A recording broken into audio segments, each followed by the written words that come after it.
Anchorman, the legend of Ron Burgundy, 2004. Living his best life in the stylish 70s, Ron Burgundy is the top-rated news anchor in San Diego. But soon his livelihood is threatened by an up-and-coming talent, leaving him with two options. Lean into the New World Order, or melt down into a pathetic, bitter, jealous, screaming, crying, snot-nosed man-child. Back to you, Dan Burgundy. Thank you very much, Will Burgundy. Our top story this week, Anchorman. Does it live up to the hype, or is it overplayed? I don't have a follow-up. That was like, are we doing voices the whole time?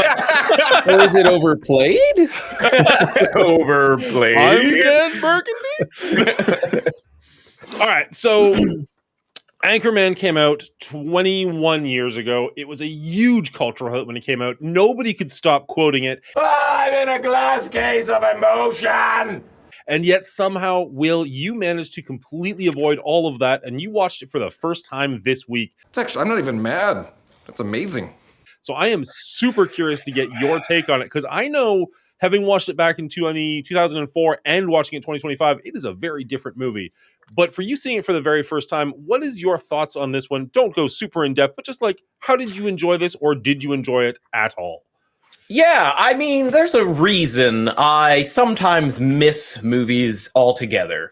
When something to me looks so-so, and then everybody just goes hog wild over it, I am very trepidatious to dip my toe into that water.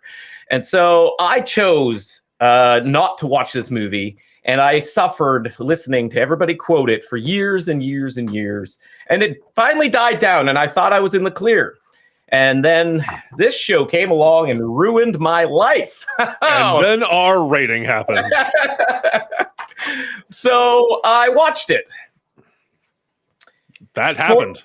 For the show. I watched it for the show, and it solidified a lot of what I thought I was going to watch if I had watched it 20-odd years ago.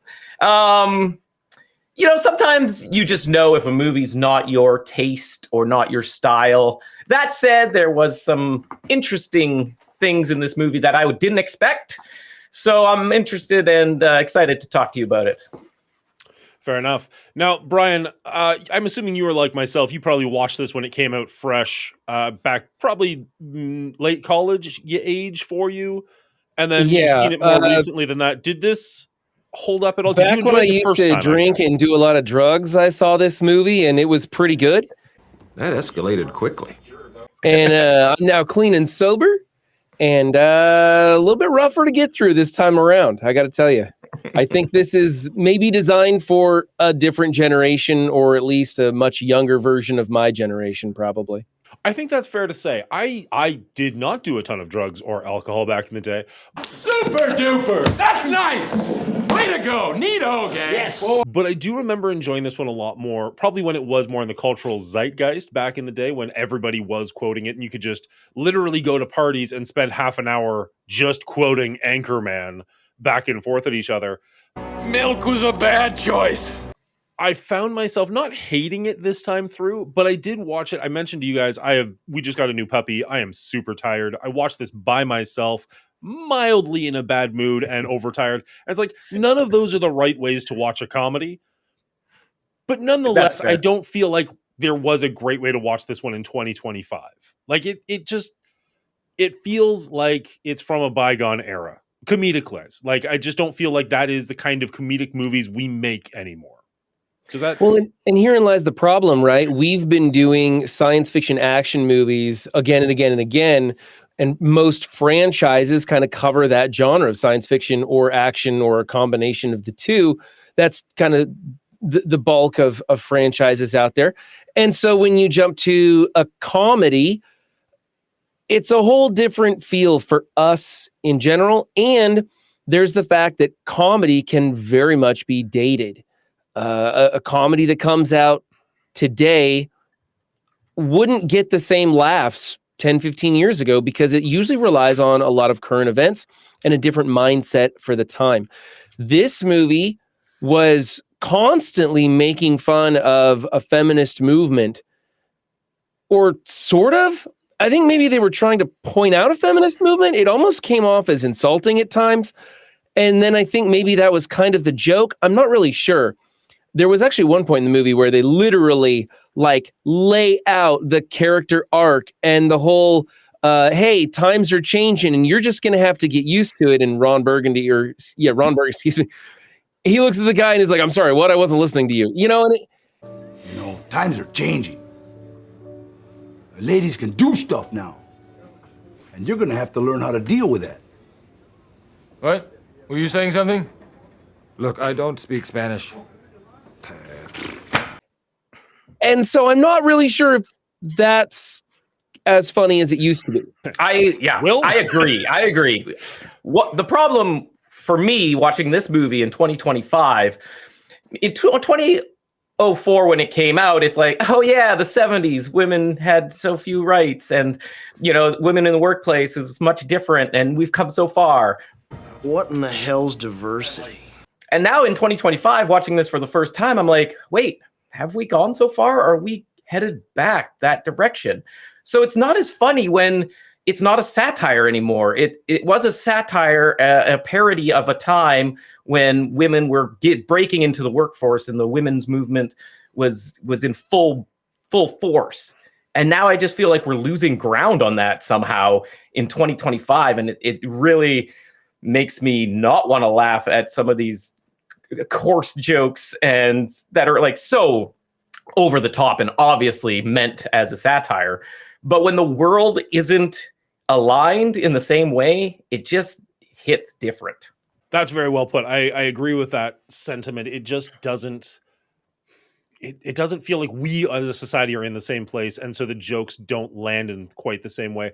You sound like a gay. But also, just from a movie making perspective, there was a lot of movies in this early 2000s where it felt like the entire cast was making up everything they said as they went along, and it was just ad-libbed, and whoever can make the funniest ad-lib joke at the time, that's what gets put into the script. You know what I mean? Like there was no overarching thought to a lot of the points. It was just who can say the silliest thing in this exact moment. That's what's going to go with. We did have a rash of movies come out from the 90s into the 2000s where this style happened a lot. They did a lot of just free-flowing comedy. They let people just off the chain, and Will Ferrell was one of the more successful ones in that kind of genre. This was kind of a big, not a debut movie for him. He had other stuff before this, and he was a well-known actor, but this is the one where they really let him do whatever he wanted to do, and he ran wild with this character, and everyone around him kind of followed suit. I'm kind of a big deal. I'm very important. I have many leather-bound books, and my apartment smells of rich mahogany. And they just kind of made this, I mean, it had a script and everything, but every scene, they just let them go and just never stopped recording until people finally broke character. And so there's a lot of just kind of nonsensical jargon going back and forth. And for me, that used to be funny. It isn't so much. It just kind of seems a bit dumb to me. And Will Ferrell's character especially, Will Ferrell just kind of leans into it so hard that it's like, it's just Will Ferrell being dumb again. There were some characters that were able to kind of like actually make me believe. And they were the funnier characters that had a few moments that really came alive. Honestly, believe it or not, Steve Carell as Brick Tamland. Oh yeah, I ate a big red candle.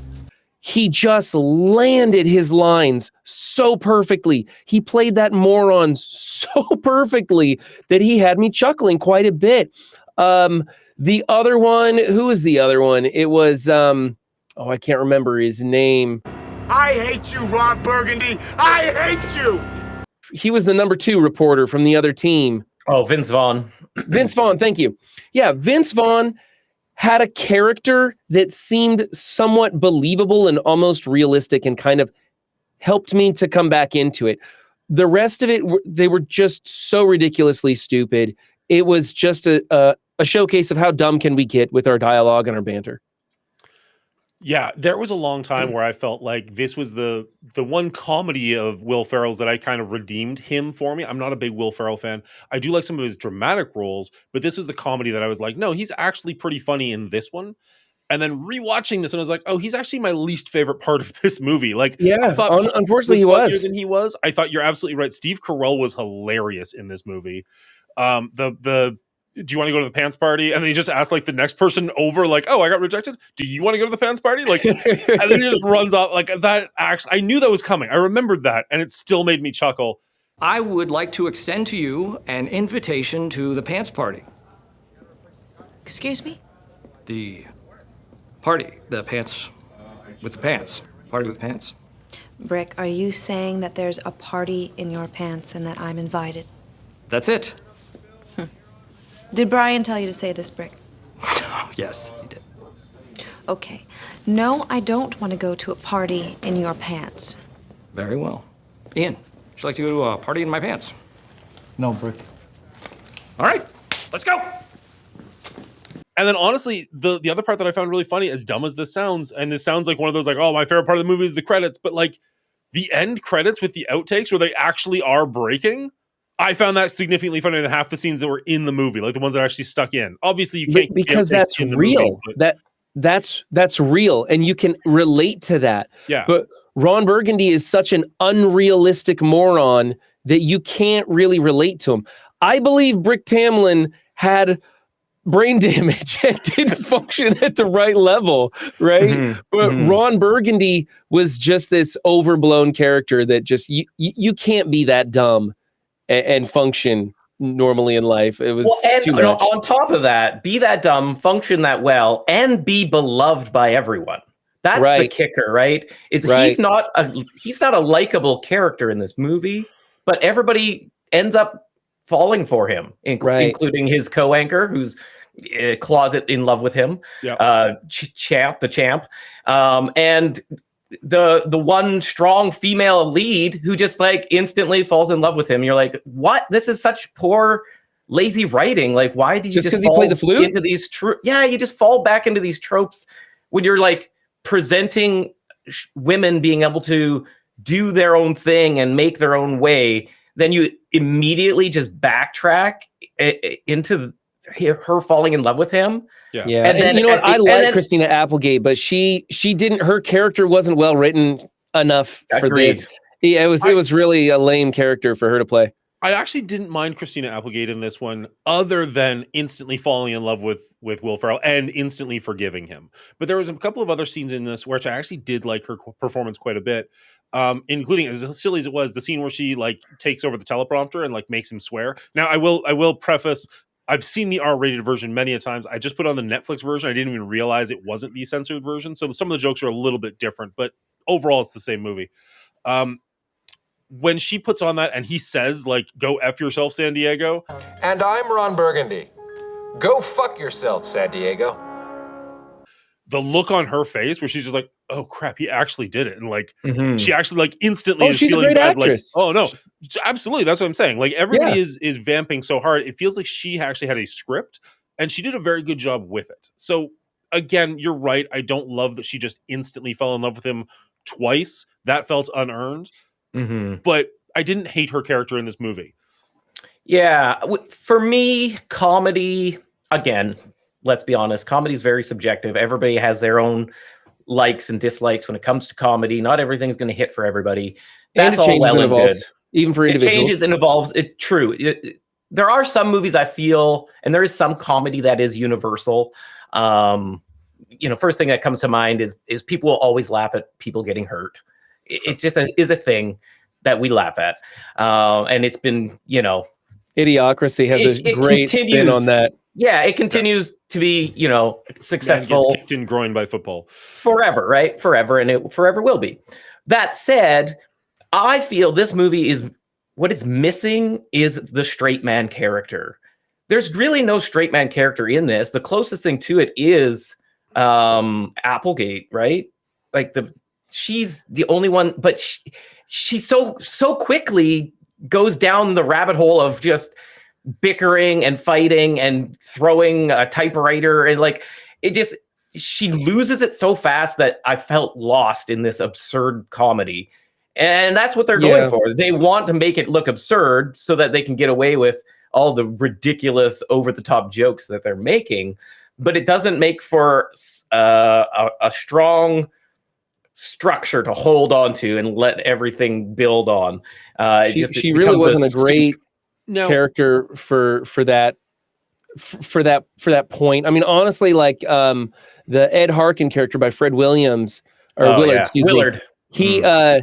He played the like grounded, sensible person, even though he had this dry sarcasm, like with his son doing all the stupid things on the phone all the time, which was kind of a funny little gag that they had going there too. I have no idea where he would have gotten a hold of German pornography. But he was like the grounded one, and he didn't play a role in the movie for much. And so for her to be in there and to try to accomplish those goals, but be such a faltered character that, you know, turns around on herself all the time, it just didn't work. Now, out of curiosity, you talk about it being a comedy and not really building on itself properly. I feel like a lot of, not all, obviously, but a lot of great comedies don't necessarily have to have a huge through line or like characters developing as long as they are funny. I'm picturing, and admittedly, I haven't seen this movie all that recently, so maybe I'm wrong on this, but I'm picturing something like Airplane. There's no true story. Nobody's really got an arc. It is just silly slapstick joke after joke. 209er, clear for Vector 324. We have clearance, Clarence. Roger, roger. What's our Vector, Victor? And I watched it for the first time maybe 7 years ago, so well after when it came out, and I remember laughing quite a bit to it. You could say the same thing about some Monty Python movies. Now, I know, Brian, you're not a big Monty Python fan, but generally speaking... Monty Python. Oh, really? I thought we talked about Holy Grail and you were not a fan. I mean, I have my favorites and everything, and it's not like my favorite, like the whole series is my favorite comedy by any means, but I enjoyed those. Okay, my apologies then. I wanted to say something about, you mentioned like Airplane and other older comedies. Remember, bell bottoms have come back into style 2 or 3 times since they came out, and I think comedy can also do that every once in a while. It'll come back into fashion, that style, and I mean, look at us, right? Like, that's obviously, right, absolutely. To varying we never degrees, go out of style, guys. We are sexy. Yeah, Naked Gun movies, they followed in the suit of Airplane. Yeah, but I still believe, like, in Naked Gun, the lead is ridiculous, but there's still straight man characters in those movies to let the audience know that this is grounded in some way. I just felt Anchorman is not grounded in any way. No, that's and that's a big swing. And I feel like Will Ferrell does that a lot in a lot of his movies, is that forget the ground. We're just going for the fences of how far can we take it? Yeah. And for me, it just doesn't give the movie any weight or any substance. Like, there's few people for you to latch onto as a viewer to care about. To go through it with. And see their perspective of these crazy people. Everybody in the movie is crazy and absurd. Even like in the beginning, there's women like falling all over Will Ferrell. And you're like, you're not a normal person. This guy walking around in his underwear with his crooked ass teeth and his really hairy chest. No woman's going for this guy. Like, this doesn't make any sense. You know, there's no one in the movie for us to relate to. I don't. You just the 70s, man. That was before my time. You were in love with Will Ferrell in his underwear. I get it. No, Dan, I was going to say, like, I don't think Mick Jagger is an attractive man, but back in the day, he got a lot, and it's like he probably still does. Would he? Sure, but would he if he was a 2020 pop star? All those rock stars back from the 80s and 90s, man, they were pulling lots of bumper. It was crazy. That's who Ron Burgundy is supposed to be. He's supposed to be essentially a rock star from the 70s. So the fact that he doesn't have perfect teeth or the great body kind of doesn't matter. That's your point. I mean, also, likewise, Elon Musk has like 14 kids, right? Like, how does that happen? Well... to go with the 14 zeros in his bank account, probably. Exactly. There's other reasons aside from just looks that people are going to go for you. Now, Will, I do have a question for you. Because sure. When we first started talking about action movies, the first one we did was Mad Max, and I was like, there's not a whole lot of story here. And you were like, well, how much story are you looking for in an action movie? Right. I have to ask, how much story are you looking for in a comedy? I'm not looking for a lot of story, but a little bit more than we got here. Part of the problem with this one is, because they're improvising everything and going off the cuff with a lot of their lines. This story, kind of the plot relies on Burgundy reading the prompter to the note, to the line, to the letter, and with him improvising throughout, and you can tell he's improvising throughout his broadcast, there's no way that he would not see what was coming and not read that "F-U San Diego" lit. It just doesn't add up. And I believe if you go back in the film, you can actually see what's on the teleprompter, and it is different than what he had said on the broadcast. Great story. Compelling and rich. Well, that's going to do it for all of us here at Channel 4 News. You stay classy, San Diego. I'm Ron Burgundy.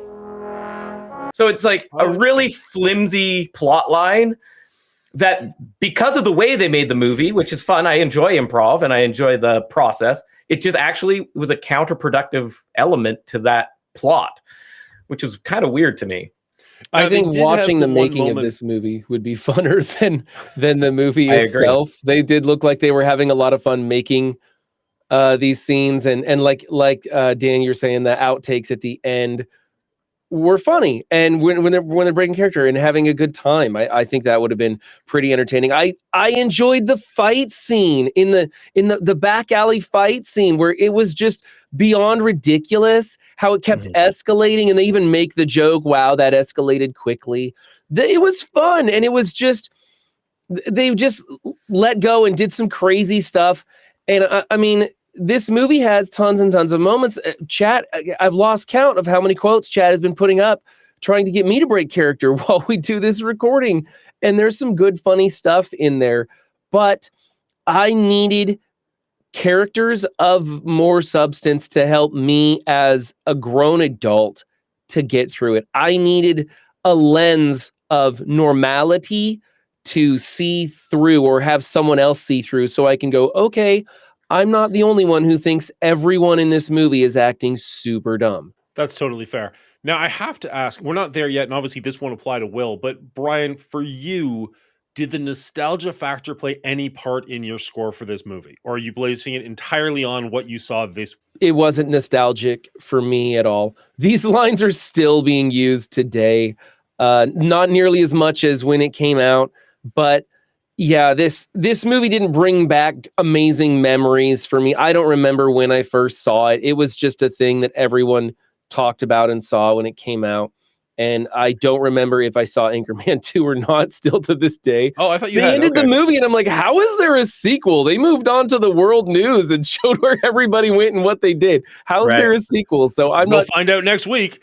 I guess I haven't seen the second movie. But no, there's no nostalgia for me. It's going to be rated purely on this event. I will say it started out really rough, and as the movie progressed and we were introduced to more characters and a more variety and a few different styles of jokes and things that were happening, and getting to see some other people in action.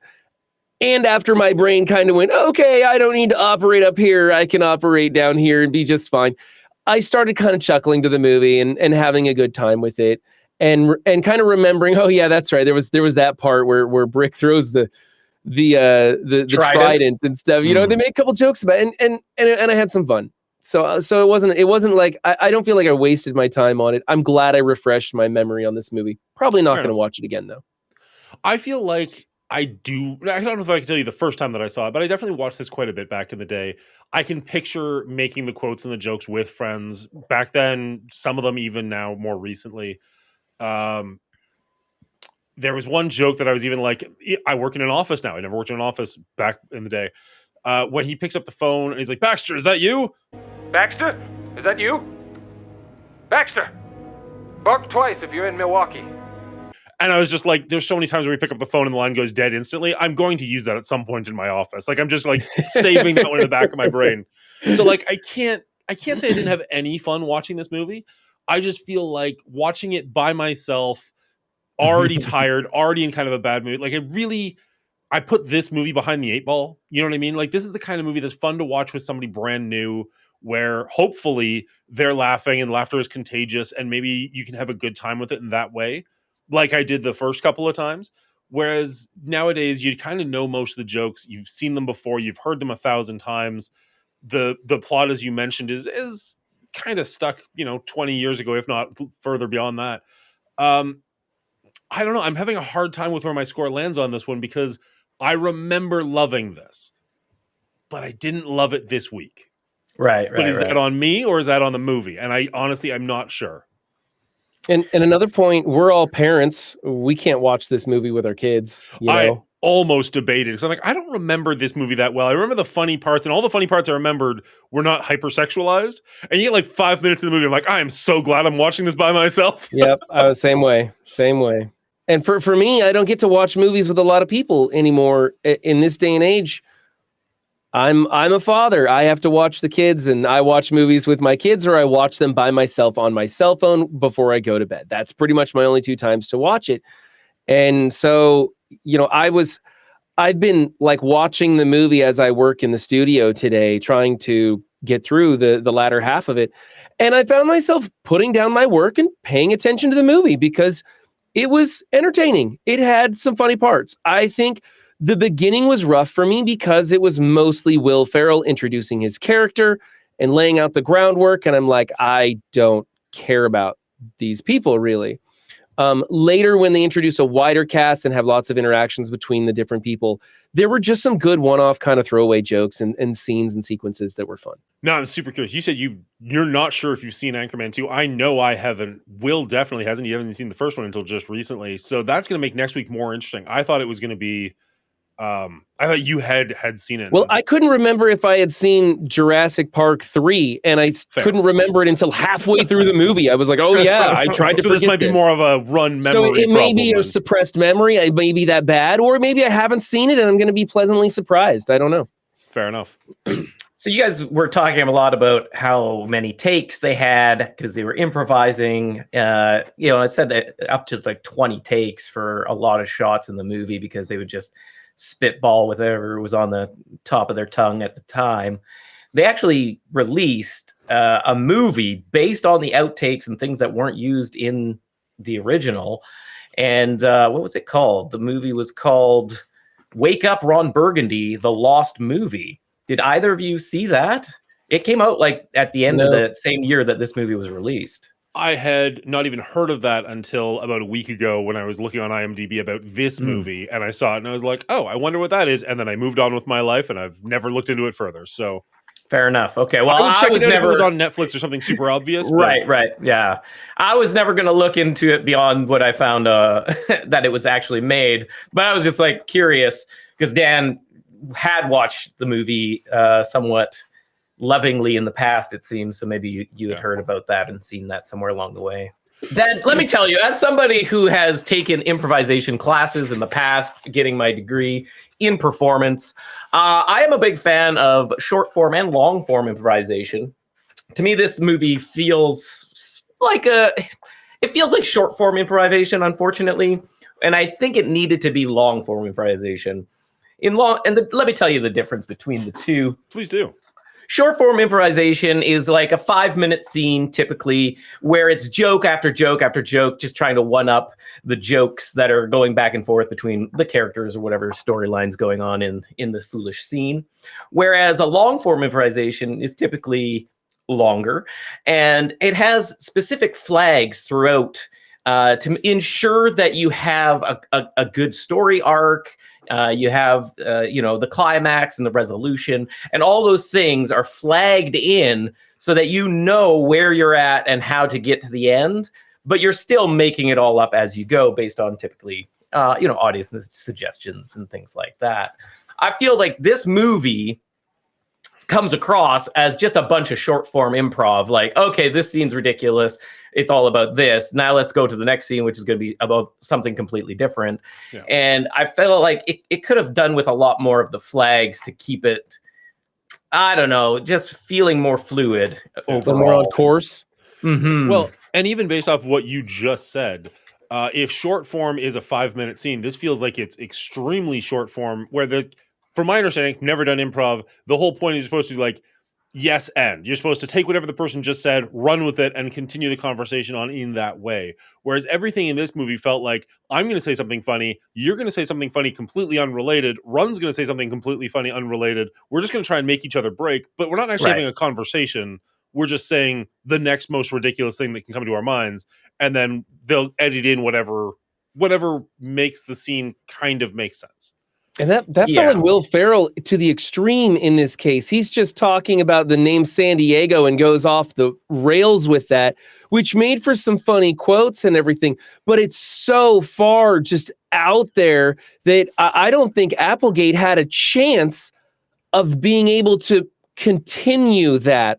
All she could do is just be like, no, I'm pretty sure that's Saint, and so that's kind of where the improv kind of derailed. I'm with Will on this. I wish they had more pointers to keep it on the tracks a little bit more, so it had a little bit more direction. Mm-hmm. Yeah, I think Christina Applegate was in a lot of ways supposed to be the straight man. So her having lines like that, I'm actually appreciative of, as opposed to her also trying to one up Will Ferrell. I'd apologize to Christina Applegate fans. I think she's wonderful, but I don't know that she's got the same level of comedic chops to keep up. And so I'm kind of happy that she kept more of the straight face role. She's been in some other styles of comedies and has been she's funny. absolutely hilarious, an absolute riot. She can do comedy, but she's placed up against these guys who are kind of like, the SNL style pros, and I don't think that's her form where she flies. And I think they tried to make it like that for her, and that's where they went wrong. I think they should have made her a much more grounded, realistic, normal person.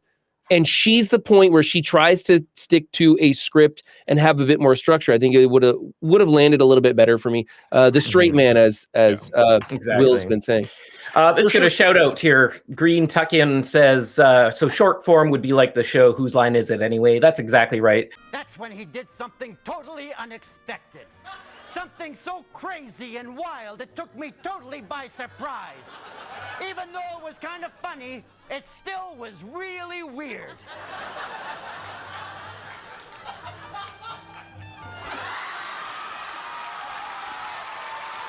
It does a lot of the short form improvisation. And then just to give you an example, I don't know how many people have seen this. It's a Netflix TV show called Murderville. Kumail, what are you doing? You're so stupid. That's not what happened. Nobody's ever been this stupid before. That's not my inner voice. Make it sound more Pakistani. But don't be racist, but do an impression of a Pakistani guy. Okay. But don't be racist. Good luck. Good luck. Okay, here we go. You ready? Hello. I'm originally from Pakistan, but moved to London when I was 3. Yeah, it's Will Arnett stars in it. He's like this detective, and he always brings in a new deputy or whatever, a new rookie on a case. And so it's always like the same format. They hit their flags of, okay, they go to the murder scene, then they go here to collect evidence, then they go here. And at the end, the rookie who has no idea what's going on, they're just throwing in, they have to see if they can solve the murder and find out who did it and why. And so that's more of a long form improv form. I thought that show was interesting, but it really depended who the guest was. Some of those episodes were fantastic, and some of them were just hard to watch. But 60% of the time, it works every time. Yeah, very interesting show. Part of that is because not everybody's at the same level. The chops. Got the chops for improv or does improv, but a lot of them are just like, oh, this is a celebrity I like, so let's throw them in there, right? See how they do. Yeah. So let me ask you guys a question, and I want to hear from both of you. Sure. They had a few scenes that involved some special effects. Did it add to the humor that their effects were so incredibly horrible and ridiculous? I'm talking about who is it? I want to say Jack Black kicking Baxter. No, the guy that got his arms ripped off. Oh yeah. Wilson, yeah. I'm gonna straight up murder your ass. Hey, take out, mate. God! I did not see that coming. He's obviously got his arms in his jacket, right? They rip his arms off. And there's a couple of scenes like that where the effects are so incredibly terrible that it kind of adds to the stupidity and humor of the movie. Did you think that the effects were good in that way, or did you think that they should have tried to spend a little bit more money and make that more realistic? Would it have been more Dan funny? Burgundy, why don't you hit this question first? I don't think it affected my judgment on this movie whatsoever. Did it make it funnier? It's hard to say. Was it the right call? I think it's better to leave that money on the table. You don't need to spend more money for a comedy like this to try and make that effect look better. I think it looks, you know what they're going for. It's the shock humor that you're laughing at. It's not, wow, they did a great job with that. If this is Alien, I'm going to be a lot harsher on it for special effects like that. But for Ron Burgundy, I'm fine with it. It didn't bother me that much. The Kodiaks looked kind of ridiculous. They were obviously in a totally different scene. Again, so be it. Baxter getting kicked off the bridge, obviously a stunt double, but like a stunt happy double with that. I love They didn't pay that dog enough. I love how you called a stuffed animal a stunt double. Well, sure, but you know what I'm saying. Like I'm fine with it. It didn't take me out of the movie whatsoever. Maybe it did add to the ridiculousness of it, but it didn't detract from my enjoyment whatsoever. What about you, Will? Well, I mean, y'all watched Army of Darkness, and I loved that, and that had bad effects throughout, and it's what kept me wanting more. I absolutely love bad effects if they're purposely bad, and this movie, I think, lends itself well to that. It's an absurdist comedy. Obviously, everything is just to the nines. They're literally riding unicorns in a cartoon world at some point over a rainbow. So I think that all kind of folded in and worked just fine. Some of the more the funnier things I found in this movie were those silly bad effects, if you want to call them those. And that's where I got my biggest laughs, probably, because I'm like, oh, that's so funny that you're just kicking this dog over the bridge, and it's so it's such an easy cut to see, and the horrific stuffed animal flying through the air. It's just funny to me. That's my kind of humor more than the rest of this movie was. Fair enough. What about you, Ron? So I was having trouble with this one because the effects are so obviously bad in this movie, but I think it kind of lent itself to the stupidity of it all. When Wilson gets his arms cut off and he's like, oh, I did not see that coming. Like, that's not what you would say if your arm was cut off, right? So it's ridiculous and it probably should look stupid.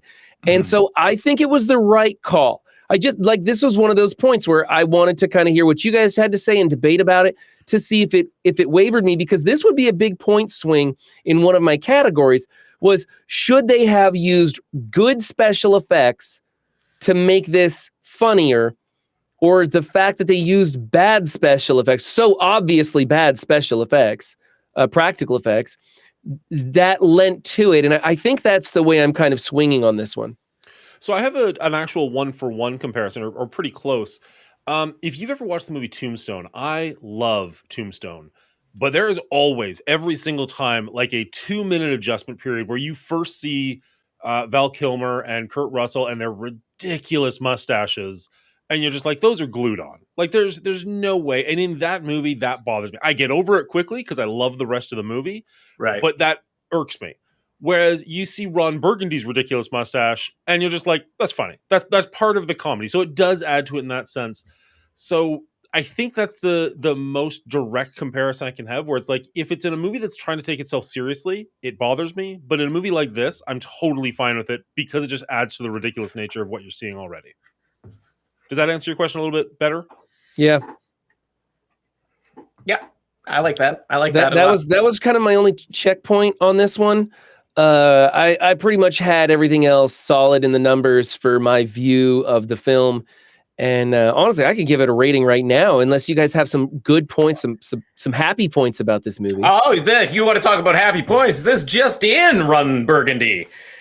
Clean's Canadian alert. Seth Rogen plays a small cameo as the cameraman. Seth Rogen, beloved Canadian. He is actor, director, producer at large, and he had his own tear at the camera for some time shortly after this movie. I have to make a graphic for every Canadian. time, chat. Every time we have to hear about a Canadian. Every single time. And you're welcome. and it's not going to stop. I have no problem going straight to scores. I got nothing else to say on this one. Yeah. Okay. I got some more to say. All right. Not really. These are just kind of things I found. All right. I was like, Will Ferrell graduated from college with a degree in journalism, and he actually broadcasted and anchored his local news station for a few years before breaking into comedy, which was SNL, and then further into movie stardom. So I thought that was interesting that he actually had some prior experience doing anchoring before he came up with this movie, which makes sense why he would write this movie, I think, with McKay or whatever his name is. He also has played the flute since grade 8, so I'm sure a lot of the flute playing was all him all the time. Probably not, but. Yeah, they look legit for sure. Now, out of curiosity, do you know, I saw that Will Ferrell was a writer on this movie. I kind of assumed that was because of how much he ad-libbed. Did he actually have a writing, did he actually have a hand in the plot as well? I'm pretty sure both. Yeah, I'm pretty sure they wrote this together. Okay. Yeah, and I believe, don't quote me on this, the original screenplay was about the Anchorman team with Ron Burgundy, and they're on an airplane that crashes, and they have to defend themselves against a bunch of monkeys in the jungle. So that was the original concept, which at this point, I'm kind of wishing that's what the movie was. But we got what we got. With a tragic ending. To keep us from watching the sequel. But with that, let's get into some ratings and we'll see how this goes. Sounds good. Brian, do you want to start us off on this? Yeah, I'll go first. For me, I mean, there wasn't much of a plot, but comedies don't really need plot. I do like seeing comedies that have character development and a stronger arc. We see in the same light, we see the 40-Year-Old Virgin. I think that is a much funnier movie because there's character development. There's well-written characters in that movie that gravitate around the central person who is, though unrealistic, still believable. And in this, we had Ron Burgundy, who was just kind of bouncing off the walls, and a completely unrelatable character surrounded by other unrelatable characters. And it was tough for me to follow. And this is just a movie of moments. That's it. I don't think there was much direction done on this. It kind of felt like they just all let him loose in a room and just recorded stuff. I think the editor had more to do with this than the director, because they decided what was going to be used and what was just going to lie on the floor. We talked about the effects. I think that played well. Somebody in chat mentioned that this was, a timepiece, right? And they were kind of showing back in the day what those effects might even look like from when this was supposed to take place. That sort of thing plays into it. Worked out well. It added to the jokes. As far as music and sound goes, I mean, they had some, news media sounds that happened, and it didn't take me out. So I guess it was a good enough. I didn't notice anything good, so it got a passing score there. Does the movie hold up? Heck no. But we talked about evolving comedy and how that changes. And I think, obviously, when this came out, it was a hit. It was very funny. A lot of people thought it was very funny. But there's also some viral videos on YouTube that are deemed popular, and I think they're popular because people are like, why is this popular? And it may have been that just a lot of people went and saw this movie early on, and everybody wanted to see why a lot of people were seeing it early on. I'm not really sure. It had some fun. It had some jokes. I did enjoy my time. But overall, I would not recommend this movie to anyone my age at this point. I might recommend it to somebody if they want to know where these lines came from, but that's about it. For me, the movie did not get a passing grade. It came in just under the wire at 49. Right. Well stated, Ron Burgundy. Well stated. Thank you, Will Burgundy. Now to you, Dan Burgundy. Oh, I'm going next? All right. Oh, this is Dan Burgundy sandwich. Oh, as always, not as always. There are a couple of times where I have to come in a little bit higher than the other guys, and I feel like this is definitely going to be one of those situations. Part of that is admittedly because I do remember watching this movie back in the day, and as much as you're right. I wasn't watching it in a good headspace this week, and I didn't enjoy it as much this week as I remember enjoying it in the past. I do remember thoroughly enjoying this movie, and I don't feel like this movie would have been as quoted or replicated as it has been over the last 21 years since it came out if it wasn't good. Now, I'm not going to give it a score based off what other people think. I'm going to give it a score off based what I think. But the problem that I'm having is I remember loving this movie. And I know that I wasn't in a good headspace watching it this week. So I did give it a little bit of a higher score based on nostalgia, which is not a category that I usually base these things off of. Usually it's music, it's cinematography, it's acting, it's enjoyment level, and its plot. And admittedly, as we discussed, the plot is basically not there. Like, the big news story is a panda giving birth. Like, it's not even trying to be there realistically. It's more about the feminist movement and how that was looked upon in 2004 versus how you can see that in 2025. It's just interesting. But as far as a comedy goes, I'm not looking for a ton of plot. I'm looking for quotable lines. I'm looking for a good time. I'm looking for fun. And in 2004, it gave me all of those things. Now, Brian brought up a really interesting point. There's nobody he said there's nobody his age that he could recommend this to. And that was a dead stop for me because he's like, oh, that's a really good point. I don't know that there's anybody I would recommend this to. And that does make this a little bit harder. So my score went down a little bit during this conversation versus when I first put a score up there, but it is still higher than the other, than Brian's, and I'm assuming than Will's. I'm giving this movie a 68. I still give it a pass. It's been alive for 20 years. That's got to be good for something. I still quote it. Lots of people still quote it. It is funny. It's just also really, really stupid.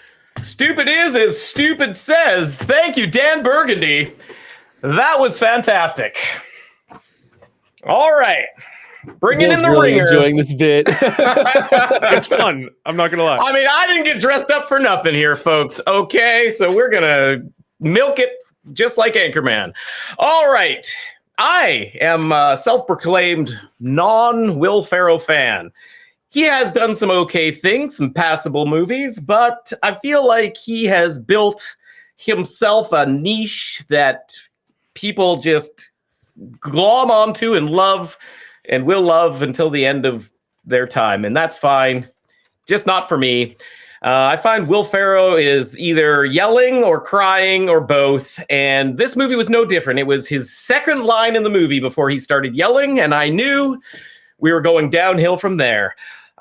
This movie, as I said, I feel like it did itself harm by not having a straight man character. Yes, I know it's an absurdity comedy based on the 70s, so everything is a parody of the time.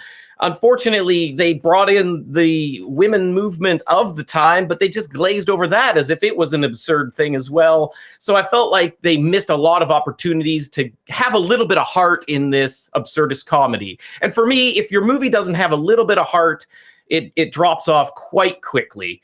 No matter how many quotable lines there are, if you don't like the characters, and I feel, this is me going way darker and more morbid than we should ever go on this show. I feel like people want to be Ron Burgundy, and that is scary.